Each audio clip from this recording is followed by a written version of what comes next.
live for profits Yes. online. So dive into that. What's that mean? Something to live for is one of the things. It's like, are you ready to live for a bigger purpose? And that's just kind of something I took with. I found it maybe 8 years ago, and I just stuck with it when I first made my social media, and now I'm just running with it. You do like reviews and stuff now? So it's the Amazon Influencer Program. That's what I'm doing. That's what I'm teaching people to do. The most incredible opportunity I've ever seen in my life. In short, people are paying you. You're getting commissions if, like this pot right here, if this is sold on Amazon and I shared my 30-second opinion on it, I could post it to the product page. So if you go on Amazon, watch that video, and then purchase it, I get a commission.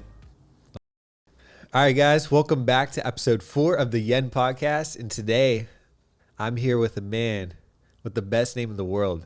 His name is Matt. So Matt, welcome to the podcast. Awesome. And thank you for being here. Thanks for having me on. Yeah, thank you for sacrificing some time to be here.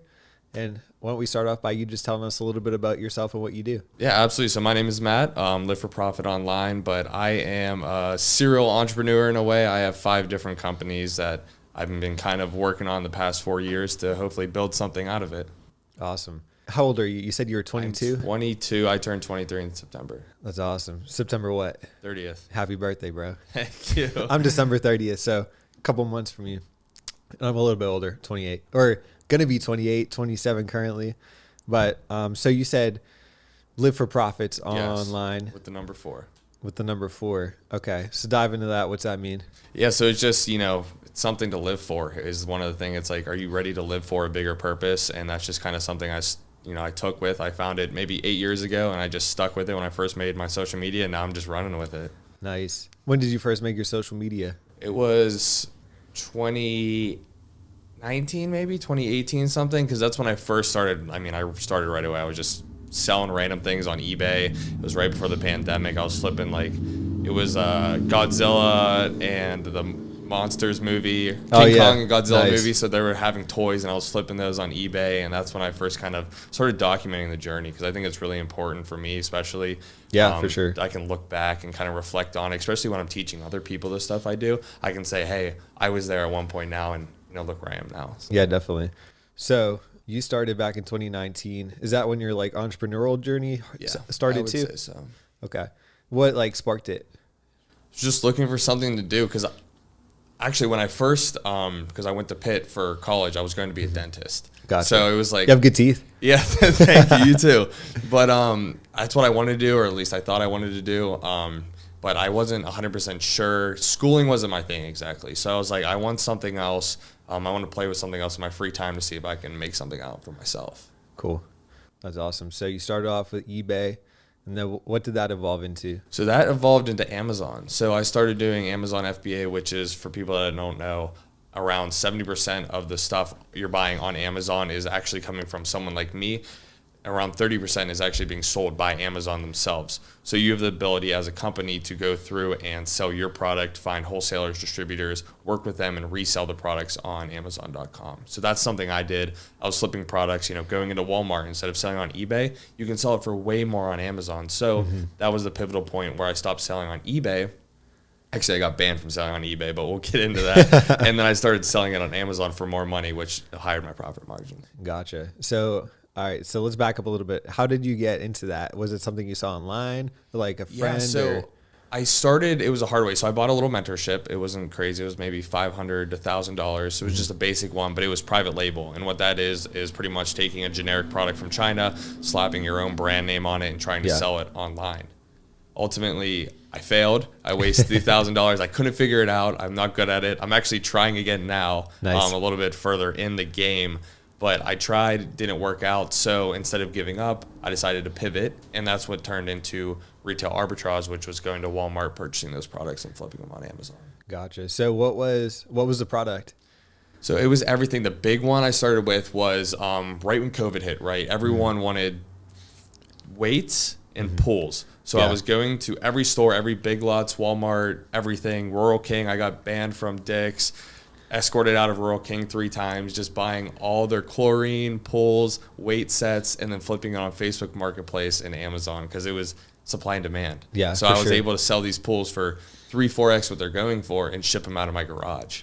That's awesome. Yeah, it was a blast. Yeah, I feel like COVID was a bad time, but for a lot of people, especially even just on this podcast, we're on episode 4, and I think almost everyone so far I've interviewed kind of had something pivotal happen in that time frame where they like started a business or they got serious about their business or whatever. It's really time. Yeah, exactly. So I'm for that moment. I mean, it's a terrible thing, but I was thankful in that time that it kind of opened my eyes up in a sense. It was an eye-opening moment. Of like, hey, no one's coming to save me. I need to make a way for myself, and that's when I put my head down and tried to make something of it. Yeah, I wish I could say I did the same, but I just got married in November 2019.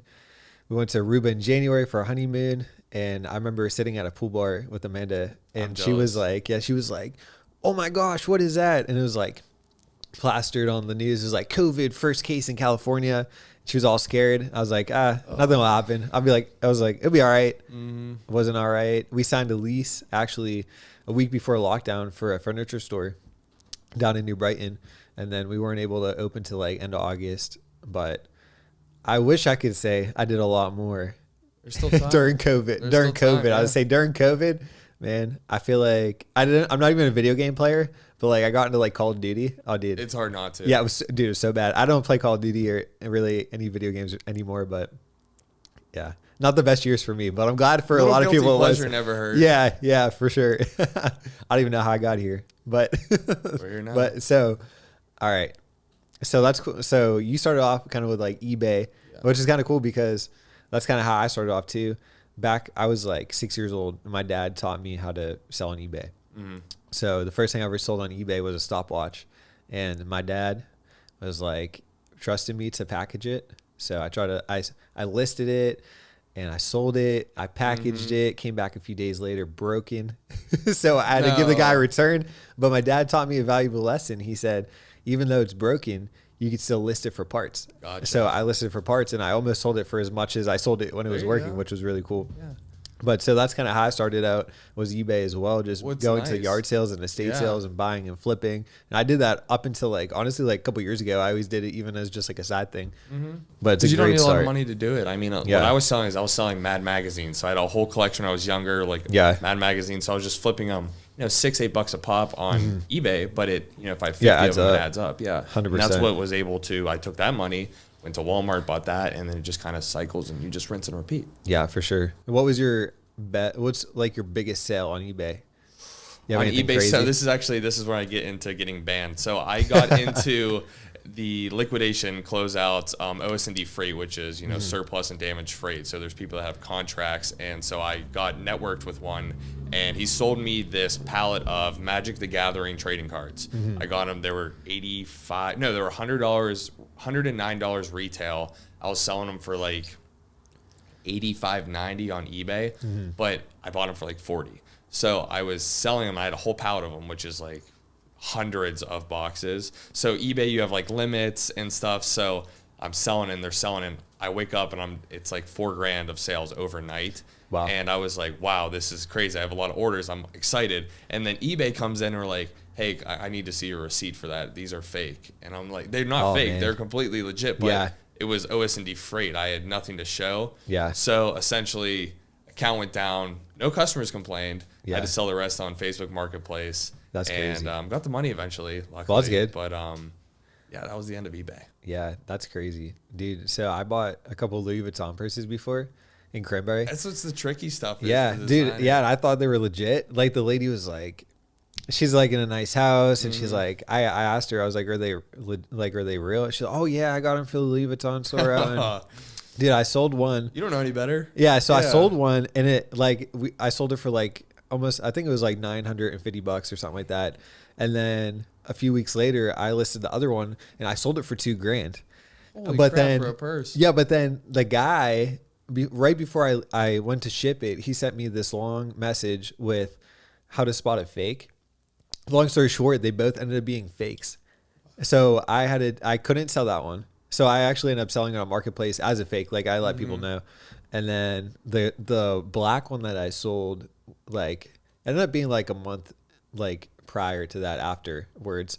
And then like a year later, the person that bought the black one was like, I just wanted to let you know that I just found out that this is a fake. And they were like, I'm not asking for a refund, but I just want to let you know. At least they were casual. Yeah, I know, literally. I mean, it's all, I mean, you buy Louis Vuitton, whether it's real or fake, probably doing it for the clout, to be honest. So as long as other people think it's real, I feel like people don't really care. Yeah, I wonder how she found out. Yeah. But so I'm going to backtrack, go back into the Amazon stuff. So how many years have you been doing the Amazon stuff? So the Amazon, I'm just kind of slowly starting. I'm not really doing it that much anymore, which we can get into. That's a whole nother catastrophe. But the Amazon, I was doing it really until last November. Really. So I was doing it for quite a while. We were very successful in that space. Where I put all my money, I was taking loans out, and we were able to build it up to multiple 7 figures on Amazon. So we were very successful on the space, and now we're just kind of found more opportunities, new opportunities, which we can get into. Yeah. So do you do, I was creeping on you a little bit. And I saw you do like reviews and stuff now. Yeah. So if you, that is a whole nother, that's what I'm mainly doing. If you want to get into that. So it's the Amazon influencer program. That's what, I'm doing. That's what I'm teaching people to do. It's the most incredible opportunity I've ever seen in my life. So in short, people are paying you, you're getting commissions if, like this pot right here, if this is sold on Amazon and I shared my 30-second opinion on it, I could post it to the product page. So if you go on Amazon, watch that video, and then purchase it, I get a commission. That's pretty cool. It's insane. That's wild. So what do you just like buy stuff? Everything and anything. These cameras, I'll probably hit a review on my way out. It's the expensive stuff, anything and everything. Take a review of it, post it. I've had 5,000 reviews at this point, so it adds up. And the nice thing is, I like to say Amazon's a search engine. It's not like TikTok. It's more like YouTube. So this product, this video is never going to die. Now, the difference between this and, let's say, TikTok Shop, if I'm trying to get affiliate marketing for TikTok or Instagram or whatever it is, those videos will peak and then slowly die off. Yeah. Now, if you're on YouTube or Amazon, those videos are always going to be either ranking or not there. Yeah, so true. as long as the opportunity is there, my videos will be up and making commissions while I sleep. That's pretty awesome. Yeah. So anyone can do that. Anyone can do this. Yes. So what do you do? How do you get into it? Do you like, is it like somewhere, do you access it through just like Amazon.com? Yeah, so it's the Amazon influencer program. You can just Google it, sign up. You have to sign up with your social media, and we have, I put out so many free guides, and we have our masterclass as well that's going to be relaunching here. But pretty much if you have, any established Instagram account, now you don't need one, and we show you how to get around that. But for me, since I had a little bit of a social media presence already, I was able to take my Instagram account, sign in through, Amazon, say, hey, this is me. They approved me automatically, where I got to go through and start posting videos. Cool. That's pretty awesome. It is. I've never seen anything like it because you don't have to drive any traffic. Because the difference is like if you're trying to sell a product or commissions like TikTok, you have to really focus on hooks, a good script and everything. Now this, if you're going to buy this pot, it's on the listing. Yeah. You're only on the listing if you're already looking to buy that product. Mm-hmm. And even if you don't, let's say you watch my video on this product and then you go buy a one with the black pot, I still get commissions for that because it's in the same category.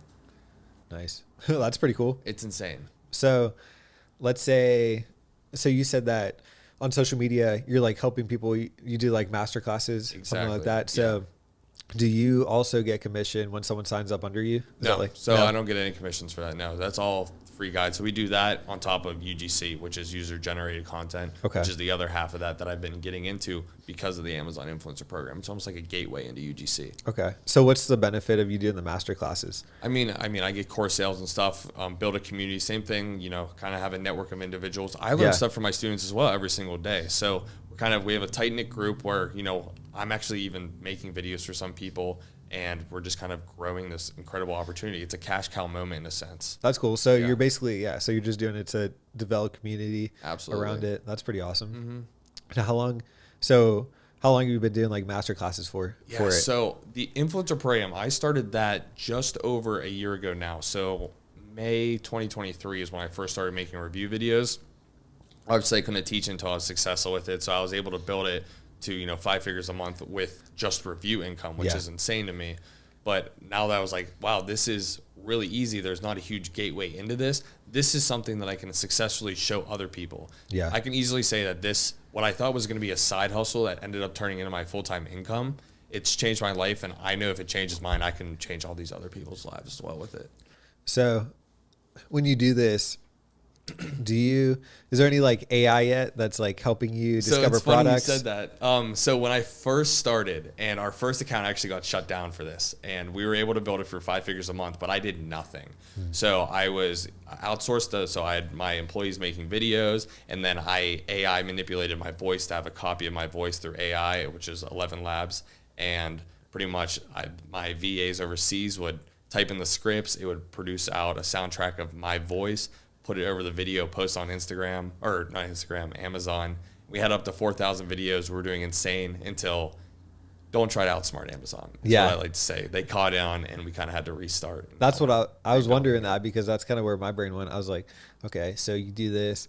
If you could do exactly what you were thinking is what I was thinking. I was like, okay, it worked for a little bit. Yeah, until they catch you. Yeah, well, because people exploit it. And like I say, review everything and anything, but people were going to Walmart or Home Depot in the outdoor section, showing the counters and the tile floors. People aren't stupid. Amazon's not stupid. Yeah. They report your account, you're going to get down. And that's when the rules started getting a little bit tighter. Have you heard of the technology that Amazon is developing for AI? So virtually you could be on Amazon Prime watching a movie or a show, and the intelligence of the AI will be able to basically you'll be able to pause it, and everything in frame you'll be able to like basically click on it, shop on it. Yeah, that's shop insane. on it. Have you heard about that? No, I haven't. So I was gonna say I just heard about that recently, and like I mean AI is gonna be crazy. AI is gonna be crazy. But when I heard that and like hearing you talk, I feel like that might be something. That's very well. The one thing you can do with the influencer program is like a lot of like the female influencers post their outfits and then tag it all. So that's something similar. But just being able to stop a movie like that is insane. Yeah, it's wild. I don't know when they're rolling it out. I just heard that they're developing that like software. I mean, AI is going to be the next 2 to 5 years. I mean, AI, in my opinion, is not so much like social media took the world by storm back in whatever year, 2007 or somewhere around that era. And then the internet took the world by storm more like 1999, 2000. And I think AI is going to be more similar to how the internet, like that complexity and that big of a like technology. And I think it's going to be even bigger than like how the internet was. Interesting. What do you think? I think it has potential. I think it's, good and bad. I think it's going to change a lot of things, but I'm open to it because, with new stuff, there's new opportunities. And that's something I'm always looking for, is a new opportunity. Like the influencer program, that's something I found a year ago and I've ran with it. So new things are going to come, and it's just have to wait and find out. Yeah. I'm excited to see what AI is going to do because it's very exciting, and it's going to be interesting. I feel like whatever AI does in the next 2 to 5 years is going to fuel whatever's next after, like, because there's always something next. So there's going to be something. There was something after. There's something after radio. There's something after television. There's something after movies and streaming and social media. Now, next, I think my opinion is like it's going to be like VR, metaverse, and then NFTs, things like that are going to come back, where because there's going to be a lot of like deep fake like videos, kind of like even like how you're just talking about what you're doing with your voice. So video is just a bunch of photos that create the video. So we already see what AI can do with photo. So AI is just going to do that same thing with video, causing all these deep fake videos that no one knows. Terrifying. I know no one's going to know it's real, but that's where NFTs, non-fungible tokens, is going to come back into play, where you'll be able to see the origin and the ownership of videos and photos to kind of help distinguish between the deepfakes. It's so sad that you have to put all that work just to see who actually made the video. Yeah, it's crazy. So there's going to be so many different things, I feel like, in the next like 2 to 5 years with social media, AI, blockchain, everything like that, all that technology. I feel like I can't even really imagine where it's going to go, but it's going to be crazy. You just got to pick out the good parts of it. Yeah, some of it's going to be very helpful, especially with AI. Oh yeah, 100%. I mean, my script writing, for example, for the influencer program, all these products, like I don't really know much about this pot, but I can, type in, like I put the UPC or whatever, and it's going to print out, hey, this is made out of ceramic, this is polyester. Like it's going to give me all these different like stuff that I can talk about easier. Yeah. So it helps a lot. Is ChatGPT your go-to or? Yeah.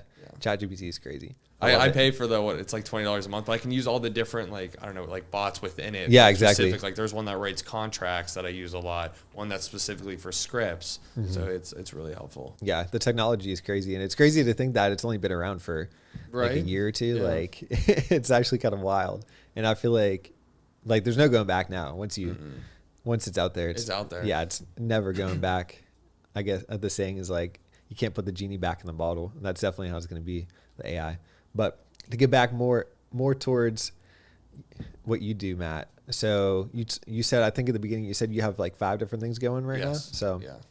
And I think before this, you mentioned about like, you just purchased a cleaning company. Yeah. So I have a residential cleaning company as well. It's drop servicing. Pretty much I hire, freelancers in a sense, cleaners that are on 1099s. I assign them the leads. We split the cost of the lead pretty much. So he gets, if it's a $400 clean, I get 200, they get 200.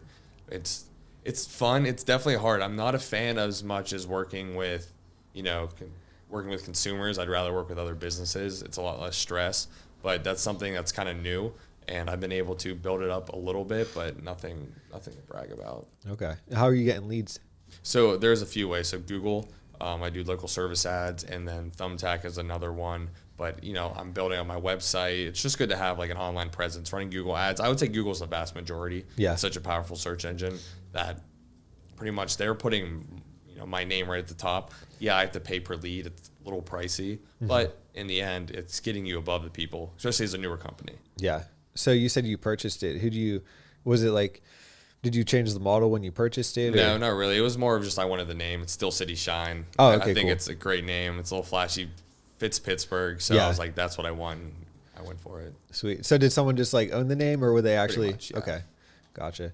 I actually don't. I'm not going to say the name of it because we might develop a brand of something that I can't believe someone hasn't taken. So I'm not going to say the name just so no one steals it, but something similar to what you did, Fair how enough. you bought that. So do you think that, I'll ask you because I haven't really asked anyone yet. So you think there'd be a market for, so what we do is so our company is Omni Marketing and Design, and we specialize in like social media, and we do like professional videography and photography, but we also do web design. We have people on our team that specialize in that, in web development. We also have a graphic designer, and we wanted to develop an entire brand around a concept and then sell that. So you think that's something that would be like valuable to someone? Yeah, I definitely it's gonna be higher ticket. I'd say you gotta definitely target people that are already have a somewhat of a presence, because if you're targeting new people, they're obviously going to go for like the cheap overseas people. Yeah. So you're going to have to target people that are already making money and understand the value of kind of bringing it in-house or bringing a more professional team rather than just like a rookie freelancer. Yeah, no, that makes sense. I definitely think there's a market for it. You just got to target the right people. Yeah, for sure. So the cleaning company, Amazon, what else are you doing? So the one thing I'm really showing people is you can have 4 streams of income in 30 seconds. So coming back to this pot video. So the influencer program, UGC, this is my main thing. This is what I teach. This is what I preach. I think it's the most incredible opportunity I've ever seen in my life. So for example, this pot, let's say it's made by, Ashley Furniture or something. So I contact Ashley Furniture, be like, hey, if you give me $50, I'll make a product review video, UGC video about your product, and then post it online to get you more exposure. They say, okay, sounds great. Then I take that video, I send it to them, made $50, right? Then I post it on Amazon, and I'm getting reoccurring commissions for that same video. So we're up to 2 income streams. The third income stream is I can post it on my social media with my Amazon affiliate link to bring in commissions off my views. So that's the third one. The fourth one is they're sending me this product for free. So if you're making UGC video, usually they'll send you the product for free, which then you can sell on eBay. So you're getting paid to make the video, you're getting paid while you're sleeping for the commissions in the back end, you're getting paid for posting it, and then you're getting paid to reselling it with one video. So I have 5,000 videos. It's very scalable. Yeah, that makes sense. Do you do your videos on your phone, or do you have like equipment? You don't need anything fancy. That's the best part about UGC. And this is why, UGC is really good for anybody. It's the whole, famous people marketing is dying out. No one wants to pay Kim K $1 million for an Instagram post. Yep. That's her actual rate. No one, like a brand's not going to reach out to Kim Kardashian, say, hey, $1 million, post my product. Yeah, they're going to get a lot of exposure from it, but people are waking up. People are saying, all right, she's only posting that for money. She's not genuine. So the reason why UGC is taking over is because people see people like me, people like you, real consumers. They're going to value our opinion a lot more than they are someone just, essentially posting it for the clout. Yeah. So that's why brands are coming around recognizing, hey, these people are not only more authentic, they can convert more, but I only have to pay them a fraction of the price. Now, Kim K's $1 million for an Instagram post is insane. You pay me $200 for an Instagram post. Now it's still, it's a good amount of money for a little work, but that brand is thinking, yeah, it's less exposure, but it's such a little bit of the price than what it would be for if they paid, her $1 million. Yeah. So it's insane. I think UGC is definitely the future. Influencer marketing is a little bit dying, and the natural connections are way more genuine. Yeah. I was just reading something the other day, right along the lines of what you're saying, how brands are noticing that shifting to micro influencers is actually way more powerful for their brand, because not only, like you said, Kim K is $1 million, your rate's 200. Mm-hmm. What's 1 million divided by 200? Exactly. It's a lot. It's a lot of accounts. Don't make me do that math. Yeah. I was say, I don't know. I'm not gonna do the math either. Maybe 50,000. Is that it? What is it, Brad? He's calculating over there. Shout out to Brad, the cameraman, baby. 5,000. So 5,000. Okay. And you have, how many followers do you have? 6,000. 6,000. All right. And you said 5,000 over there. So that would be, what's that? 5,000 times. Yeah. So 30,000, an audience of 30,000 people they could reach for the same price, mm-hmm. but it would be way more targeted on who they're reaching, because mm-hmm. like 1 million, like, I don't know how many followers Kim K has, probably over 100 million, but insane. like how target, you know what I mean? It's so much more niche for someone like you to post it rather than her. It's also just more engaging on social media like TikTok, because you can do things like unboxing videos. They like to see, kind of a lot of females especially like to see other women their age. They're not looking to look up to Kim K as much as just people in their own social network. They can say, oh, that looks really good on her. I bet it's more relatable for the consumer. Yeah.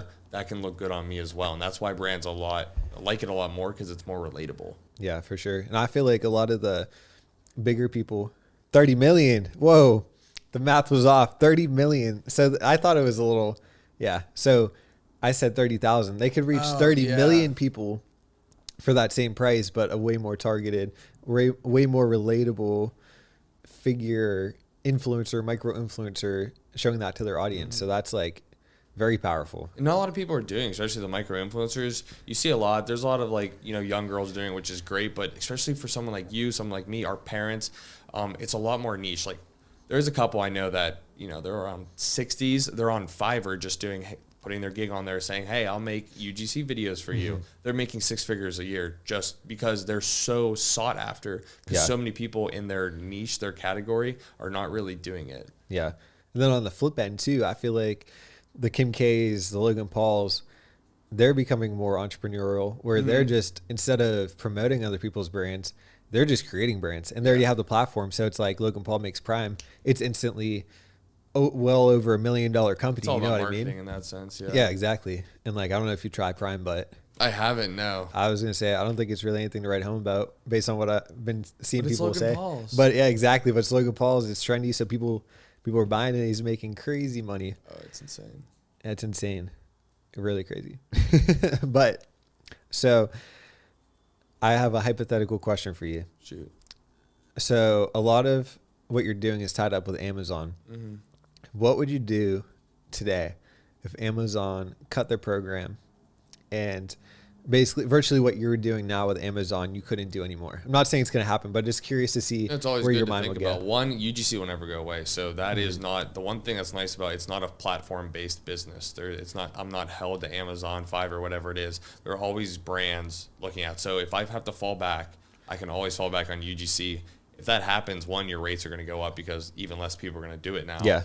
But I don't see that as an issue.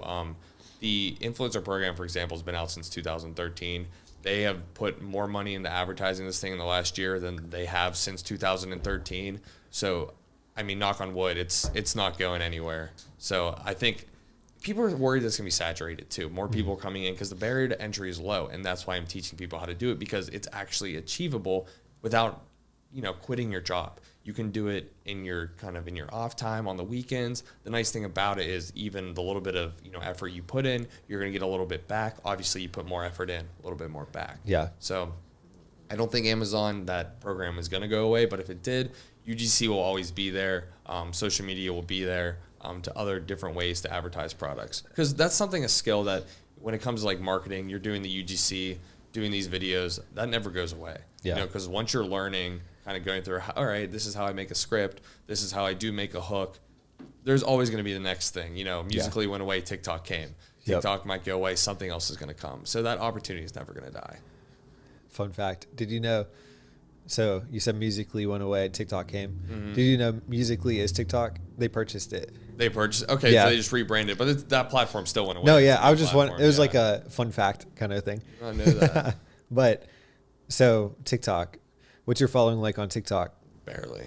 I don't really focus on TikTok. TikTok Shop, I think, is an incredible opportunity. I think it's, you know, I know people that are making a ton of money off it. It's something I'm slowly getting into, but it just takes a little bit more time. Do you think it'll get banned? If it does, I think it's just going to adapt. I don't think it's going to get banned. I think it's going to adapt, if anything. You think Elon's going to bring Vine back?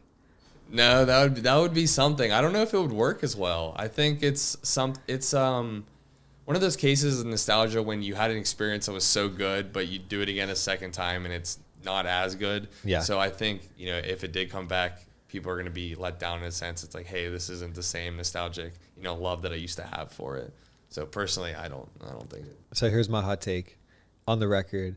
I think TikTok will get banned. I think Vine will come back. And I think Vine will be one of the leaders. So we'll see. We'll see if Elon proves me right. Or proves me wrong, probably. That too. It'll be interesting though. So many people like Meta is trying to compete with TikTok because TikTok Shop is, you know, they're competing with Amazon and kind of Instagram Meta, they're falling back. So now Meta is bringing into like being able to shop on Instagram. They're trying to copy a TikTok Shop almost. And I think that is just another, you know, in the future, I'm excited for the, you know, the UGC creators in the community, the influencers, the Amazon people, that this is going to be another income stream through, you know, through Instagram now. So do you save all the videos that you put out on like Instagram? Do you save all those? Yeah, they're on a Google Drive. It's like 4 terabytes. So it's like, I'm just filled up. How many videos do you think you have? I have 5,000 influencer videos, UGC videos, probably a couple hundred. Brad, pull your calculator out. Do 5,000 divided by 4. All right. So I challenge you to take all the content that you've already put on Instagram, put it on TikTok, post 3 times a day, and see how much you grow. Because I actually think that you have, even though like TikTok ban aside, take the TikTok, like don't even worry about that. I bet your account will grow faster on TikTok than on Instagram. Well, what people are doing with that exact same strategy, they're doing that on YouTube. So the YouTube shorts are awesome. Yeah, they're just making the YouTube shorts and they're just keep posting and posting and posting, because one thing with YouTube, it's like once you get the monetization, that's a whole nother income stream by itself. But yeah, that's something I want to do, is start posting them just on YouTube. Yeah, I would definitely say YouTube's awesome. YouTube's not going away either. Yeah, YouTube will always be there. Like even if like 10 years from now, let's say like Instagram's irrelevant and like TikTok got banned and it's just like over in China or India or wherever it's at. I think India actually banned TikTok. There's like other social media out there that... Yeah, because my VAs can't post the videos because they're in India. Yeah, exactly. So, So I was going to say in 10 years from now, I would say YouTube is definitely still going to be there, even if all the other ones die off and other people emerge. Because people are watching YouTube. Like, I think YouTube has taken the place pretty much of like TV. Like, I don't know if you know this. Most people, I would say most people actually view YouTube videos on their television rather than on the phone. I just found that out the other day. The Rokus and the Fire Sticks and stuff make that possible. Yeah, exactly. I've never actually I was on a YouTube kid, so I never really got into YouTube. But I was like, there's some people that are. I was going to say, I like kind of was, but kind of wasn't. Like when I was like, I remember I literally put a YouTube video out there when I was like 12. Me and my friend did like a skit on like this like $70 handheld. Like it's still out there. I'm not going to say the name of it because it's super embarrassing. We were like, I don't know. Anyway, I wanted to be a YouTube star when I was like 12, but it's kind of funny because like if I did actually like post all those years, I probably would be low key. I probably would be like a YouTube star by now, because kind of like talking back to what you were saying about as much effort as you put into it is what you'll get out of it. For a long time, we're now seeing content being really good and really creative, but for a long time, all it really took was to be consistent. And like, you still had to be good, but like now the scale and the standard I feel like is so much higher for good content. I actually disagree. I think the one thing about content is everyone was pushing quality, that everyone can buy a camera. Everyone has like decent, pop-ups on their screen, that it's turned to a fact that it's not about quality as much as creativity. So all my stuff I film on my camera or on my phone camera. So I'm not using a crazy DSLR or anything. I'm just using my phone camera and taking content from there, because I think people think I need to have a fancy camera, I need to have a whole setup, a studio to make quality content. When, especially on social media, it's not about quality content. It's just about being a little bit creative, being a little original, making people laugh, stand out, maybe say something controversial, rather than it would be having, a really nice setup. Yeah. I'm going to reframe the way. So my definition of quality, I should have said this. So I equate quality to value. So I wasn't necessarily talking about like the setup per se. Gotcha. But more so just like the actual value that you're bringing to the table, if that makes sense. So like I agree with you. Like we tell like clients and people that are looking to get into like social media, whatever, like we're like, if you have a cell phone, like and that's the intimidation factor. That's why people aren't doing, because they think they need all that equipment. Yeah, exactly. You don't. No, but yeah, I definitely agree. I mean, if you go on your For You, or if you're on TikTok For You, if you're on Instagram, just like Reels in general, if you scroll through, I was just going through with Amanda the other day. I was like, we scrolled for like, I don't know, a few minutes, and I'm like, how many people do we see that were famous? How many people do we see that had a high quality video? And then basically the answer was like 0. So it's like anyone can do it, but you have to do it consistently. You have to do it.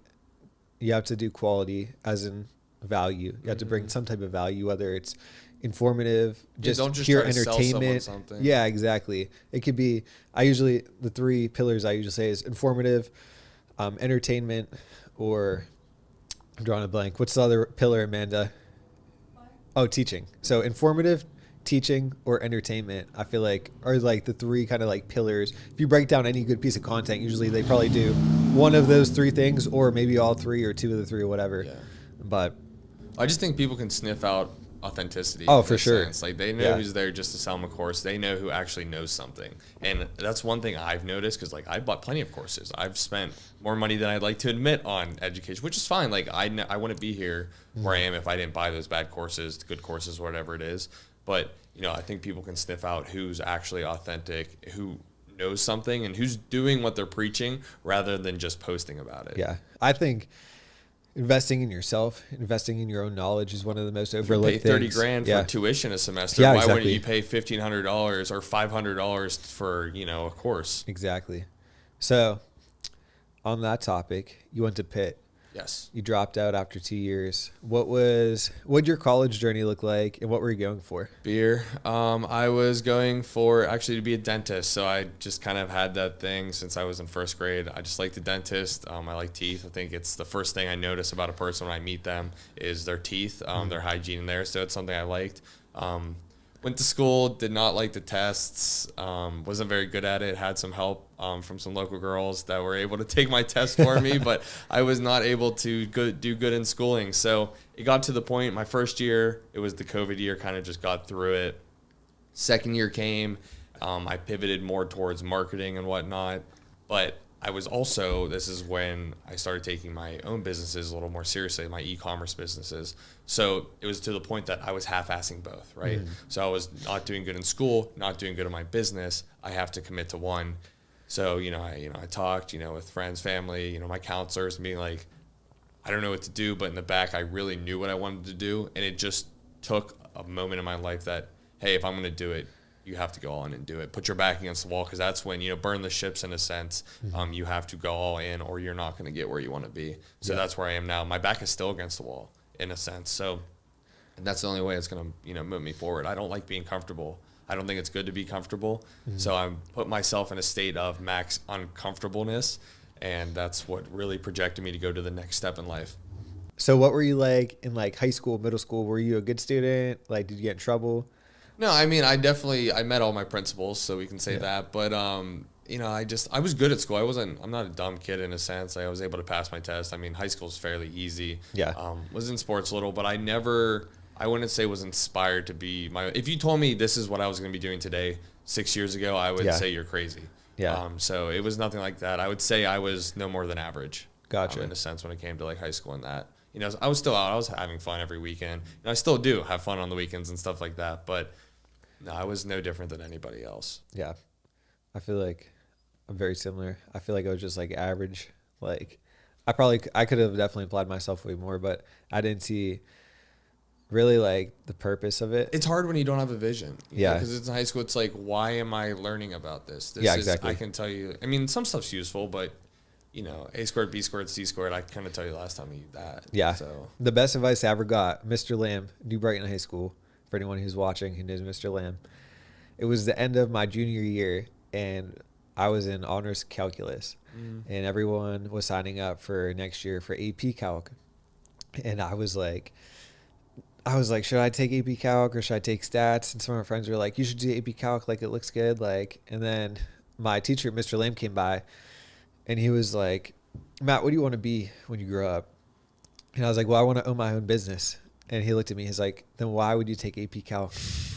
I was like, thank you. I'm going to take statistics. And honestly, it was such a good decision because I watched all my friends that did AP Calc, AP Lit, AP this and that. And like no knock to them. Like, it's good that they were challenging themselves, but like they were all stressed. Like they hated all their classes. Like they hated school. They hated everything about it, which I hated school anyway, but it just made their lives so much like worse over that like 9-month period of like their senior year. So super thankful for you, Mr. Lamb, if you ever watch this. it's tough in a sense there because it's like, especially when you don't know what you want to do. And even me, I'm not really a believer on like having a career in a sense. So for me, it's like I want to be staggered out multiple, you know, businesses, which I am right now. We have 5 now, but it's nice because if one thing goes bad, you have 4 other things to rely on. I mean, it's like, what is it? The average millionaire has like 10 different streams of income or something like that. 7, yeah. Yeah, 7. So I'm definitely a believer in multiple streams of income, not really picking a career path because one, you know, so many different things inspire me in a sense. I just love the whole entrepreneurship, you know, kind of the agenda there. But it's nice if one's failing. I have had multiple fails, but I've always had something to pick me back up. Yeah. What's your goal? That's a great question. So my goal is to, one, live above my means. I think it would be really cool to be kind of a known name in a sense when it comes to the entrepreneurship, especially for the younger people online. I think my goal, social media, would be huge. Just being recognized in a sense of this is someone that actually makes a difference, helps people and knows what he's talking about. It would be cool. I think every business that I do is something, I have a couple criterias. One, I have to be able to do it anywhere in the world.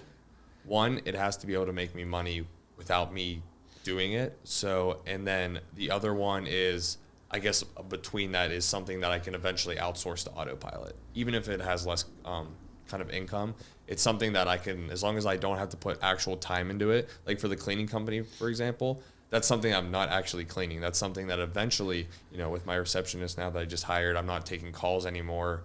It's eventually going to be able to autopilot. And that's why I took that business model. And more is going to come like that, but those are the criteria that I'm looking for. And those are the things that I'm teaching because just like that, other people, especially older people, moms, dads, whatever it is, you know, younger people as well, they're in jobs. They can't afford, especially with a family, to leave their job and just take a risk like that, which is the advantage I had being, you know, 18, 19 when I started. I had nothing to lose. So those people can't really, you know, take that risk, dump everything to just try out something that a random kid like me is teaching on the internet. So it's nice when I'm teaching these business models that, hey, they can still do this and be comfortable in that sense while taking a risk on themselves. So they're not sacrificing their income for their family. The only thing they're sacrificing is their free time. And with that free time, they can use to develop an actual skill that hopefully, you know, with a little bit of skill, a little bit of luck, it can overtake your, you know, your 9 to 5 in that sense. Yeah. If I offered you $15 million, would you stop doing what you're doing? I had to stop with If that I said, $15 I'll give million? you $15 million if you stop doing what you're doing. Could I use that $15 million to do something else? No, you couldn't do No, business. $15 million, no chance. Yeah, you're too young for that. Yeah. By the time you're 60, bro, 15 million is going to be like Yeah, if I could 15,000. invest it The way anyway, that I was gonna inflation's say, going. they just had to sit there. Yeah, you could. Okay, well, let's say you could invest in like stocks and stuff. Yeah, I probably would. Are you I involved feel with the like I stock would- market? No, but No. I have friends that are very big into that, so I'd just give them. I'm not gonna lie. money. I'm actually a little surprised you're not into the stock market. It's something I tried. It's a time thing. Oh, yeah, One it's thing definitely with time stocks consuming. is you have to learn a lot. There's a lot of learning in the front end, and I just don't have the time. I think it's cool. I think it's awesome for the people that do it. I have nothing against it. Now the whole Robinhood thing, that's the thing in itself, but it can be manipulated. But it's just not something I'm passionate about. I tried real estate as well. I bought a home, flipped it, renovated it. I was going to rent it out. It just wasn't something I was passionate about. I think e-commerce is something that it was way more passionate for me. So I'm always down to try it. Like I tried so many different things. I've tried so many businesses, failed so many businesses, to brought me here today. So definitely open to it. It's just not something I was passionate about. So do you have any stance on like crypto since you do like e-commerce? Yeah, I think it's cool. I think it's powerful. I'm definitely a fan of Bitcoin. Now I don't really own much of it, maybe a few $1,000s, but I think it is going to have a big future. I don't think it's going to go anywhere. I think it's a lot safer than money in a sense. I like the whole fact of not giving the money to the banks to use, having it in crypto. I think that's really cool. Yeah. The only bad thing I'll say about crypto is the kind of the security aspect around it. It's like, it's really easy to get scammed. Now, it's your own money. It's your own fault if you get scammed, but scams are a lot easier with crypto. Can you imagine? Do you have grandparents? Yeah. Can you imagine your grandparents with it? It's going to take advantage of a lot of the older people. Yeah. So I think it's cool. I think this time, like when I'm those people's age, it's going to be very predominant. And because people, when they're younger, if they're born into it, it's kind of like, learning the English language. Yeah, exactly. Like if you kind of have it when you're younger, it's normal, then it would be powerful, but it's hard to transition currencies. Yeah. So, it's very hard. And that's something where kind of, we talked about AI earlier, and I strongly believe AI is going to really propel forward and very quickly. Crypto, I think at some point, like you said, it's going to be the predominant currency, but I don't know the timeline. Like I can't, like, I feel like I couldn't make a good guess on it. Kind of like what you're saying, because it's very hard to change a currency, especially for the masses. But I think it'll be more gradual, like you were saying, and like maybe by the time we're our grandparents' age, where it's predominant. Yeah, I think it's scary. The one thing about that, it fluctuates. Now the U.S. dollar fluctuates this way, but at least Bitcoin fluctuates up and down. Yeah. But I think that's a lot scary for a lot of the more conservative, older generation. Is they're putting money in something that they don't know what it's going to be tomorrow. Yeah. So I think that's intimidating for them. And anyone could create exactly a cryptocurrency, I guess, could be looked at as powerful, because then the establishment isn't the one that's controlling what's being printed and stuff like that. But then also money in general is just an illusion anyway, because it's just based on what we feel it's valued at. So I guess crypto is basically the same way. Because if everyone decided that Bitcoin wasn't worth anything anymore, then it's not worth anything anymore. Exactly. And that's why I try to keep as much money as I can in some type of asset. You know what I mean? Because it's having it in the bank doesn't do anything. Even if you're investing, it's good to have it in something, a home, a car, whatever it is. It's just good to have your money in a physical form. Yeah, I agree. So, do you have a girlfriend? I do, yeah. Nice. How long you guys been together? Around a year and a half, yeah. That's cool. Did you guys go to high school together? Or? No, we didn't. But we met through, in college and stuff like that. Gotcha. But I think it's definitely helped me a lot. It can go one or two ways. So, girlfriends bring you down, girlfriends to bring you up. I think, especially for people in my situation, it's definitely hit or miss. Don't feel afraid to leave it. Yeah. If it's holding you back. You have to have... And she's super respectful about it as well. So the thing is, I think it's really important is you have to have priorities, like especially for the woman. If she respects, like, hey, this is not more important than me in a sense, but kind of, higher priority in this moment. You have to understand that, because down the line, if you want me essentially providing in one sense, you have to give me this time now to be able to do that. What if she came to you today and was like, hey, you know what? I really want you to just take a 9 to 5. I've been in a similar, not exact, not throwing any shade, but I've been in a situation that I was like kind of like a me or this, and I would leave. Yeah. I think nothing is more important than me than like, this is my number one priority. Now, no shame, like that's very close in a sense, but for the future, for me, myself, I would never pick anything over that. What'd she do? She's in school for supply chain right now. Oh, that's cool. Yeah. Nice. Dude, supply chain was tough. And when I went to Penn State Beaver for my last two, CCBC my first two, and I felt like supply chain for some reason was like a little bit tricky. Not gonna lie. It's nice because with my history with Amazon, I also have a 3PL business, third party logistics, where we help store product, figure out the logistics in that sense. I look at the test sometimes like, oh, I know freight outbound. I can answer the keyword terms and stuff that I just kind of familiarize myself for free over the past couple of years. So is she gonna work for you or what? No, I don't think. I think one of my things with business, I would never hire my family. I never hire my friends. I don't like mixing that. When I'm with especially like your wife, for instance, which is cool. Like your wife works under you when it comes to maybe like a receptionist or something. I think it's fine. But there's a point that when you're with your wife, in a sense, do you want to be talking about your work or your personal life? So I think it's really good to separate that so you don't necessarily have that in common. So I'm going to give you a flip side of it, because me and Amanda co-own ours together. And when you said, would we prefer to talk about work life or personal life? I feel like we talk about like work so much and like even like outside of work. But I feel like my hobby, people ask me what are my interests and hobbies outside of this. I love this so much, like what I do, that's basically all I consume even when I'm not doing it. So like, I think what we have is like, and I'm not disagreeing with you, but what we have is like a special, what we have is like a special thing where we both have very lofty goals together, which is cool. And like, I'm not like bragging on a relationship, and not like everyone has that. Rare, though. Yeah, it's super rare, but I definitely got lucky with Amanda. Shout out Amanda. Yeah, shout out to ACOT. I don't know where she went. So I call her ACOT. So ACOT's her nickname because before she became Shoot, my last name, her last name was Cottage. And her name's Amanda, so ACOT. I don't know, it's just a cool name. It clicked. Yeah, it clicked. It definitely clicked. All right, so I got a crazy question for you. Yeah, what's up? When you're in the shower, do you look straight, up, or down for the majority of it? Straight. I'm thinking about business when I'm in the shower. I'm always thinking about how am I making money here? What do I have to do if this happens? Yeah. I'm always thinking about it. I'm obsessed with it.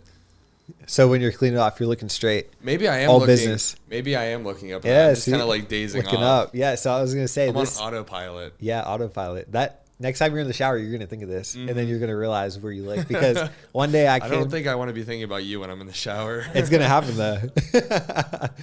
I came to this realization one day. I was taking a shower, and I was in there for a while because I think in the shower, and my neck hurts. I've been looking down for so long. And I was like, holy crap.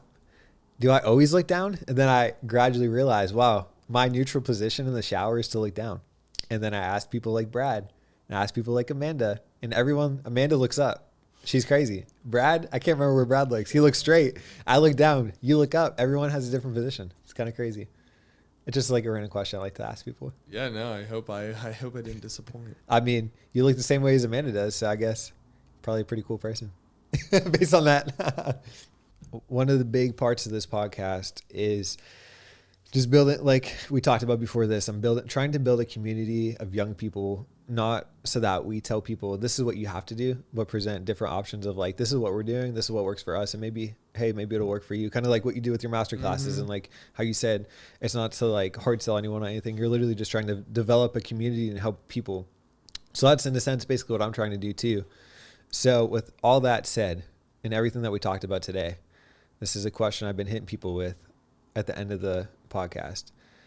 If someone just tuned in now, or if there's one thing that they could take out of this to get 1% better today, just 1% better, what would you encourage them to do? 1% better. Surround yourself with the right people. I think a big pivotal part was last August, right? I took a chance on myself, and there was a trade show out in Las Vegas. It's ASD. I'm going this year again, but I went by myself. I never really traveled by myself. I bought my own plane ticket, flew out to Las Vegas to this trade show, because there was other people in my similar kind of space that were going out there. I didn't know anyone. There was a networking event, right? So I went by myself. I ended up meeting these group of guys that I can now, call probably some of my best friends. And we're going out again this year. And a lot of the stuff I do, like especially the cleaning company, for example, I never would have known that if I didn't talk to those people. So having yourself around like-minded people or someone that's kind of doing their own thing as well, it's really game-changing. Being around people that kind of have similar values or also in a similar like success state or growing with you, I think that's a huge pivotal that'll help you get 1% better every single day if you're talking to these. I second that. I think surrounding yourself with people that have goals, aspirations, are positive is pivotal. Well, I can't say it, pivotal in like an individual success, because like if you're just surrounded by negativity, surrounded by people that are tearing you down or they have no goals, it's like a proven psychological thing. Usually you either go up to or come down to the people around you. Everyone has their own value too. Like in the group, there's like some of us have more time, some of us has more money, and that's the nice part. That's like you kind of can balance each other out, and everyone has their own value to give someone else, and I think that's a really big part about a community. Yeah, I 100% agree. But thank you so much for being here today, Matt. Absolutely. Thanks I appreciate for you having coming me on. out. You have a great name, great teeth, even though you didn't end up being a dentist. But thank you so much for giving your time, because as an entrepreneur, time is your most valuable asset. So thank you so much for giving your time to be here today. And I wish you the best in all your endeavors. I know you're going to succeed in all that you do. And thanks for watching the Yen podcast with Matt Adler. Last name Adler, Matt Adler. And give me your Instagram handle real quick. Yeah, so if you have any questions about this topic, anything related to it, feel free to reach out to me on Instagram. It's Live for Profit with the number 4. Instagram is my main platform, so yeah, my DMs are open. Awesome. So make sure you go follow Matt. You hit him up if you're interested in anything that he talked about today. And thank you guys for watching. Make sure you subscribe, and I'll see you in the next one.